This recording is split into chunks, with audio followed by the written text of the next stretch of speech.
Hi friends, welcome to Sriyarsha cooking channel. నేను miss Saritha. ఇవాళ మన రెసిపీ వచ్చి పాతకాలం నాటి రైలు పలహారాన్ని 2 రకాల పద్ధతిలో ఎలా చేయాలో ఈ వీడియోను స్కిప్ చేయకుండా చివరిదాకా చూసేయండి. ట్రెడిషనల్ రెసిపీ అయిన రైలు పలహారము. అలనాటి నుంచి ఇప్పటి వరకు ఎన్నో కొత్త కొత్త రెసిపీస్ వచ్చినా కానీ దీనికున్న ప్రత్యేకమైన రుచి దేనికి లేదని చెప్పడంలో ఎలాంటి అతిశయోక్తి లేదు. మరి ఆలస్యం చేయకుండా చిన్న పిల్లల నుంచి పండు ముసలివారి వరకు కూడా ఎంతో ఇష్టంగా తినే ఈ రైలు పలహారాన్ని మరింత టేస్టీగా ఎలా చేయాలో ఇప్పుడు చూసేద్దాం. దీనికోసం ముందుగా ఒక చిన్న బౌల్ తీసుకొని 1 టేబుల్ స్పూన్ శనగపప్పు, 1 టేబుల్ స్పూన్ పెసరపప్పు వేసుకొని 2 సార్లు శుభ్రంగా వాష్ చేసిన తర్వాత పప్పులు మునిగేంత వరకు వాటర్ పోసి సుమారుగా 15 నిమిషాల నుంచి అరగంట పాటు నానబెట్టుకోండి. 15 మినిట్స్ తర్వాత పప్పులు పూర్తిగా నానిపోయి ఉంటాయి. ఈ పప్పులలోని ఎక్సెస్ వాటర్ అంతా వంపేసుకొని పప్పులను చిన్న మిక్సీ జార్లో వేసుకొని కొంచెం కోర్స్గా గ్రైండ్ చేసుకోవాలి. పప్పు పూర్తిగా నలగకుండా ఇలా బరకగా ఉంటేనే బాగుంటుంది. తర్వాత స్టవ్ ఆన్ చేసి ఒక మందపాటి పాత్రను పెట్టేసుకొని 1 టీ గ్లాస్ నిండా వాటర్ వేసుకోండి. ఇలా వాటర్ వేసిన తర్వాత 1 teaspoon oil, 1/2 teaspoon వరకు సాల్ట్ వేసుకోవాలి. ఇందులో 1 గ్లాస్ నిండా వాటర్ తీసుకుంటే 1 గ్లాస్ నిండా బియ్యం పిండి తీసుకోవాలి. అంటే సేమ్ ఈక్వల్ క్వాంటిటీలో తీసుకోవాలి. ఇలా వాటర్ మరిగేటప్పుడు ఏ గ్లాస్ తోటి వాటర్ తీసుకున్నామో అదే గ్లాస్ తోటి 1 గ్లాస్ నిండా పొడి బియ్యం పిండిని తీసుకోవాలి. బియ్యం పిండి పూర్తిగా వాటర్లో కలిసిపోయే విధంగా మంటను సిమ్లో పెట్టుకొని చక్కగా కలిపేసేయండి. ఇలా పూర్తిగా కలిపేసిన తర్వాత సిమ్లోని మూత పెట్టి 1 నిమిషం పాటు మగ్గించుకోవాలి. 1 మినిట్ తర్వాత స్టవ్ ఆఫ్ చేసి పిండిని పూర్తిగా చల్లారబెట్టుకోవాలి. అలా అయితే పిండి చక్కగా ఉమ్మగిల్లుతుంది. ఇలా పిండి పూర్తిగా చల్లారిన తర్వాత వెడల్పాటి పళ్ళెంలో పిండిని వేసుకొని పిండి మనం చపాతీ ముద్ద ఎలా చేసుకుంటామో ఆ కన్సిస్టెన్సీలోకి ఇలా ముద్దలా చేసుకున్న తర్వాత మీకు చేతులకు అతుక్కోకుండా కొంచెం ఆయిల్ని అప్లై చేసుకొని వీడియోలో చూపిస్తున్నట్టు మీకు వీలైనంత చిన్న చిన్న సైజుల్లో బాల్స్లా ప్రిపేర్ చేసుకోండి. ఎంత చిన్నగా చేసుకుంటే అంత టేస్టీగా ఉంటుంది. ఇలా బాల్స్ అన్ని ప్రిపేర్ చేసుకున్న తర్వాత ఈ బాల్స్ను ఆవిరికి ఉడికించడం కోసం ఇడ్లీ పాత్ర కానీ లేదా మనం చింతపండు వడబోసే జల్లెల్లో కూడా ఆవిరికి ఉడికించుకోవచ్చు. ఇలా ఇడ్లీ పాత్రను తీసుకొని లైట్గా ఆయిల్ని అప్లై చేసుకొని ఈ పాత్రలో పట్టినన్ని ఈ బాల్స్ను పెట్టేసుకోవాలి. ఒకదానిపైన ఒకటి వచ్చినా పర్వాలేదండి, ఆవిరికి ఉడికించుకుంటాం కాబట్టి. ఇలా పట్టినన్ని పాత్రలో పెట్టేసుకున్న తర్వాత ఇడ్లీ స్టాండ్లో మనం ఇడ్లీని ఎలా ఉడికించుకుంటామో అదే మాదిరిగా కొన్ని వాటర్ను అడుగు భాగంలో పోసేసి ఇడ్లీ స్టాండ్కు ఈ పాత్రను పెట్టేసుకొని మీడియం ఫ్లేమ్లో 8 నిమిషాల పాటు ఉడికించుకోవాలి. 8 మినిట్స్ తర్వాత ఒక్కసారి చెక్ చేయండి. బాల్స్ అనేది ఇలా స్మూత్గా విరిగిందంటే పర్ఫెక్ట్గా ఉడికినట్టు. ఇప్పుడు వీటిని తీసి పక్కన పెట్టేసి స్టవ్ ఆన్ చేసి ఒక ప్యాన్ పెట్టేసుకొని 2 టేబుల్ స్పూన్ల ఆయిల్ వేసుకోండి. ఆయిల్ వేడెక్కిన తర్వాత 1 టీ స్పూన్ ఆవాలు, 1 టీ స్పూన్ జీలకర్ర, సన్నగా కట్ చేసి పెట్టుకున్న ఉల్లిపాయ తరుగు వేసుకోండి. మనం తీసుకున్న క్వాంటిటీ తగ్గట్టు ఉల్లిపాయ తరుగు వేసుకోవాలి. తర్వాత కొన్ని కరివేపాకు రెమ్మలు, 1 టేబుల్ స్పూన్ వరకు పచ్చిమిర్చి, ఉప్పు కలిపి గ్రైండ్ చేసుకున్నానండి. దీంట్లో ఎండు కారంతో చేసుకున్నా బాగుంటుంది. ఇలా పచ్చిమిరం వేసి చేస్తే ఇంకా బాగుంటుంది. నేను ఒక 6 నుంచి 8 వరకు పచ్చిమిరపకాయలను 1 టీ స్పూన్ సాల్ట్ వేసి గ్రైండ్ చేసుకున్నాను. ఆ పేస్ట్ 1 టేబుల్ స్పూన్ వేశాను. తర్వాత మనం కోర్స్గా గ్రైండ్ చేసుకున్న శనగపప్పు, పెసరపప్పు మిశ్రమాన్ని ఇందులో వేసి మంటను సిమ్లో పెట్టుకొని ఈ పప్పులు ఇలా చక్కగా పొడి పొడిగా అయ్యే వరకు కలుపుతూ ఫ్రై చేసుకోవాలి. ఇలా పప్పు మంచిగా ఫ్రై అయిన తర్వాత 1 టీ స్పూన్ వరకు పసుపు వేసుకోండి. తర్వాత దీంట్లోకి మనము ఆవిరికి ఉడికించి పెట్టుకున్న ఆ బియ్యం పిండి బాల్స్ను వేసుకోవాలి. ఇలా ఇడ్లీ పాత్రలోని ఈ బియ్యం పిండి బాల్స్ని ఇందులో వేసి మంటను సిమ్లో పెట్టుకొని ఒక 2-3 మినిట్స్ పాటు కలుపుతూ ఫ్రై చేసుకుంటే ఈ పప్పులలోని టేస్టు, ఆయిలు, పచ్చిమిరంలోని కారము ఈ బాల్స్కి చక్కగా పడుతుంది. తర్వాత దీంట్లో ఒక 1 టీ స్పూన్ వరకు సాల్ట్ వేయండి. ఆల్రెడీ మనం పిండిలో వేసాం కాబట్టి ఇప్పుడు తక్కువగా వేసుకోవాలి. ఇప్పుడు మూత పెట్టి సిమ్లో ఒక 2 మినిట్స్ పాటు మగ్గించండి. 2 మినిట్స్ తర్వాత మూత తీసి ఒక్కసారి చక్కగా బాల్స్ని కింది నుంచి పైకి కలిపేసిన తర్వాత 2 టేబుల్ స్పూన్ల వరకు పచ్చి కొబ్బరి తురుమును వేసుకోవాలండి. ఈ తురుము వేయడం వల్ల టేస్ట్ ఇంకా రెట్టింపు అవుతుంది. పచ్చి కొబ్బరి తురుము వేసి సిమ్లో మరొక నిమిషం పాటు మూత పెట్టి మగ్గించండి. 1 మినిట్ తర్వాత మూత తీసి కొంచెం అంత కొత్తిమీర తరుగు వేసి చక్కగా కలిపేసేసి ఇప్పుడు స్టవ్ ఆఫ్ చేసుకొని డిష్ అవుట్ చేసుకోండి. వేడివేడిగా తింటేనే ఈ రైలు పలహారము టేస్ట్ చాలా చాలా బాగుంటుంది. ఈ రెసిపీ అనేది అసలు నచ్చని వారంటూ ఎవ్వరూ ఉండరండి. చిన్న పిల్లల నుంచి పెద్దవారి దాకా ప్రతి ఒక్కరికి చాలా చాలా నచ్చుతుంది.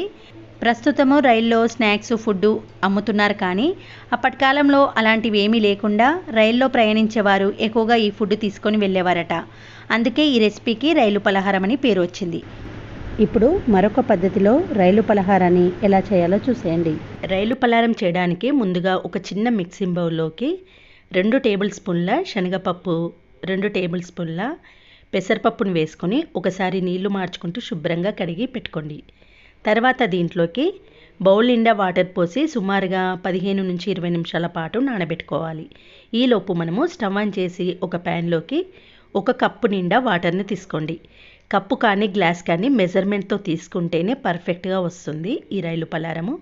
ఇలా వాటర్ని వేసిన తర్వాత ఒక అర టీ స్పూన్ వరకు సాల్ట్ వేసుకోండి, 1 టీ స్పూన్ వరకు ఆయిల్ వేసుకోండి, ఒక అర టీ స్పూన్ వరకు కారం పొడి వేసుకొని వాటర్ మరిగే వరకు వెయిట్ చేయండి.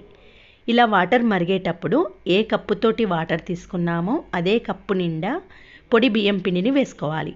మంటను సిమ్లో పెట్టుకొని వాటర్లో పూర్తిగా బియ్యం పిండి కలిసేలా ఉండలు లేకుండా కలిపేసేయండి.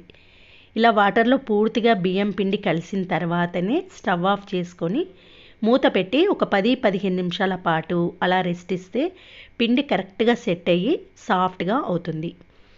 10 to 15 మినిట్స్ తర్వాత మూత తీసి పిండిని చక్కగా చేత్తో నీట్ చేస్తూ మనం చపాతీ ముద్దను ఎలా చేసుకుంటామో అలా ముద్దలా చేసుకోవాలి.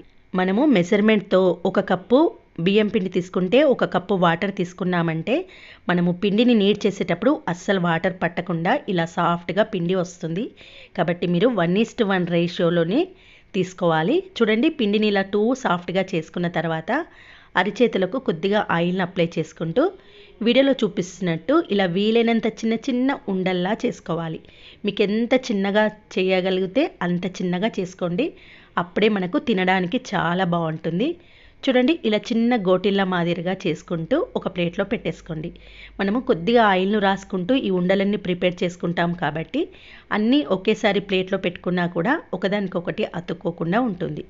మీకు చేయడం కొంచెం కష్టంగా అనిపిస్తే ముందుగా ఇలా పొడవుగా ఒక రోల్లా చేసుకోండి. దానిని అరిచేతిలో పెట్టుకొని ఇలా చిన్న చిన్న ఉండలుగా చేసుకున్నారంటే చాలా ఫాస్ట్గా అయిపోతుంది. మీ ఇంట్లో పిల్లలు ఉంటే వాళ్ళ ముందర పెట్టేయండి, చాలా ఇష్టంగా చేస్తారు. అస్సలు కష్టమని అనిపించదు.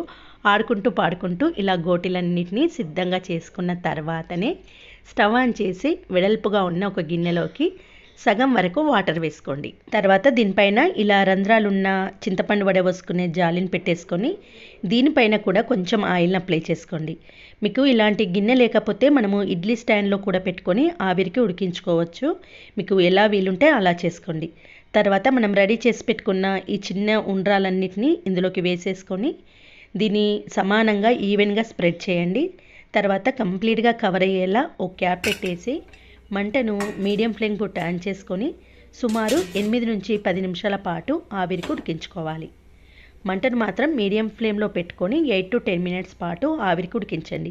ఈలోపు మనము నానబెట్టుకున్న శనగపప్పు పెసరపప్పు ఉంది కదండి, అది పూర్తిగా నానిపోయి ఉంటుంది. దీంట్లోని ఎక్సెస్ వాటర్ను పూర్తిగా వంపేసుకొని ఈ పప్పులను మిక్సీ జార్లోకి వేసుకొని లైట్గా అంటే కోర్స్గా గ్రైండ్ చేసుకోవాలి.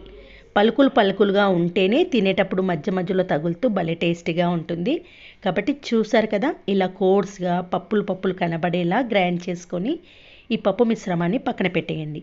8 to 10 మినిట్స్ తర్వాత ఓసారి మూత తీసి చెక్ చేయండి. ఇలా ఈ బాల్స్ను చేతిలో పట్టుకొని జస్ట్ ఇలా ప్రెస్ చేసామంటే సాఫ్ట్గా ఇరిగింది అంటే పర్ఫెక్ట్గా ఉడికినట్టే. చూసారు కదా, ఇలా సాఫ్ట్గా ఉడికిన తర్వాత స్టవ్ ఆఫ్ చేసి కొద్దిగా చల్లారే వరకు పక్కన పెట్టేయండి. తర్వాత స్టవ్ ఆన్ చేసి ఒక ప్యాన్ పెట్టేసుకొని జస్ట్ 1 టేబుల్ స్పూన్ ఆయిల్ వేసుకోండి. ఆయిల్ వేడెక్కిన తర్వాత 1 టీ స్పూన్ ఆవాలు, 1 టీ స్పూన్ జీలకర్ర, అది కొద్దిగా ఫ్రై అయిన తర్వాత మీడియం సైజు ఉల్లిపాయ తరుగు, 4-5 పచ్చిమిర్చిని వేసి 1 నిమిషం పాటు ఫ్రై చేయండి. తర్వాత కొన్ని కరివేపాకు రెమ్మలు, అర టీ స్పూన్ అల్లం వెల్లుల్లి పేస్ట్ ఉంటే స్ప్రింగ్ ఆనియన్స్ను సన్నగా కట్ చేసి వేయండి, లేదంటే స్కిప్ చేయండి. ఇవన్నీ ఫ్రై అయిన తర్వాత మనము గ్రైండ్ చేసుకున్న పప్పుల మిశ్రమాన్ని ఇందులోకి వేసుకొని మంటను సిమ్లో పెట్టుకొని ఒక 1-2 మినిట్స్ పాటు కలుపుతూ పప్పులోని పచ్చివాసన పోయి పొడిగా అయ్యే వరకు ఫ్రై చేయాలి. తర్వాత అర టీ స్పూన్ పసుపు వేసి మళ్ళీ ఒకసారి కలిపేయండి.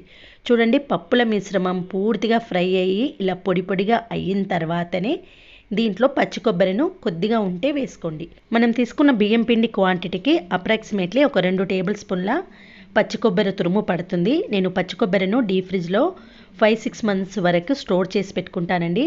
ఎలా స్టోర్ చేసుకోవాలి ఆ వీడియో కూడా త్వరలో వచ్చేస్తుంది. చూడండి, ఇలా పచ్చి కొబ్బరి తురుము పూర్తిగా కలిసేలా కలిపేసిన తర్వాత మరొక 1/2 టీ స్పూన్ వరకు సాల్ట్ వేయండి. ఆల్రెడీ మనం బియ్యం పిండిలో వేసాము, కానీ దీంట్లో మరికొంచెం వేసుకోవాలి. తర్వాత ఇవన్నీ ఫ్రై అయిన తర్వాత మనం ఉడికించి చల్లారబెట్టుకున్న ఈ బియ్యం పిండి బాల్స్ని ఇందులోకి వేసి పూర్తిగా తాలింపంతా దీనికి పట్టేలా ఓసారి కలిపేయండి. ఇలా పూర్తిగా కలిసిన తర్వాత మూత పెట్టి సిమ్లో ఒక 5-6 మినిట్స్ పాటు ఉడికించుకోవాలి. 5-6 మినిట్స్ తర్వాత మూత తీసి చూపిస్తున్నాను, కానీ మధ్య మధ్యలో ఒక 1-2 మినిట్స్ తర్వాత కలుపుతూ ఉడికిస్తూ ఉండాలండి. లేదంటే పూర్తిగా అడుగంటిపోతుంది. అది కూడా సిమ్లో పెట్టుకొని 5-6 మినిట్స్ పాటు మధ్య మధ్యలో కలుపుతూ ఉడికించుకోండి. చివర్లో కొత్తిమీర తరుగును చల్లి ఓసారి కలిపేసి స్టవ్ ఆఫ్ చేయండి. అంతేనండి, స్టవ్ ఆఫ్ చేసి వేడిగా ఉన్నప్పుడు సర్వ్ చేసి టేస్ట్ చేయండి. ఈ రైలు పలారం వేడిగా తిన్నా చాలా బాగుంటుంది. నెక్స్ట్ డే తిన్నా ఇంకా బాగుంటుంది. చూసారు కదండి, ఎంతో టేస్టీ అండ్ హెల్తీ రైలు పలారం రెడీ అయిపోయింది. ఇంట్లో పిల్లల నుంచి పెద్దవారి దాకా చాలా ఎంజాయ్ చేస్తూ ఇష్టంగా తింటారు. ఈ వీడియో చూస్తున్నంతసేపు చాలా ప్రాసెస్, చాలా కష్టం అనిపిస్తుందే తప్ప అసలు చేసేటప్పుడు ఆ కష్టం అస్సలు అనిపించదండి. చాలా ఈజీగా ఆడుతూ పాడుతూ చేసేసుకోవచ్చు. మరి మీరు కూడా ఈ రెసిపీని ట్రై చేస్తారు కదా. ట్రై చేశాక ఎలా వచ్చిందో మీ ఫీడ్బ్యాక్ను తప్పకుండా కామెంట్ సెక్షన్లో పోస్ట్ చేయండి. రెసిపీ నచ్చితే లైక్ చేయండి. మీ ఫ్రెండ్స్తో రిలేటివ్స్తో షేర్ చేయండి. థ్యాంక్స్.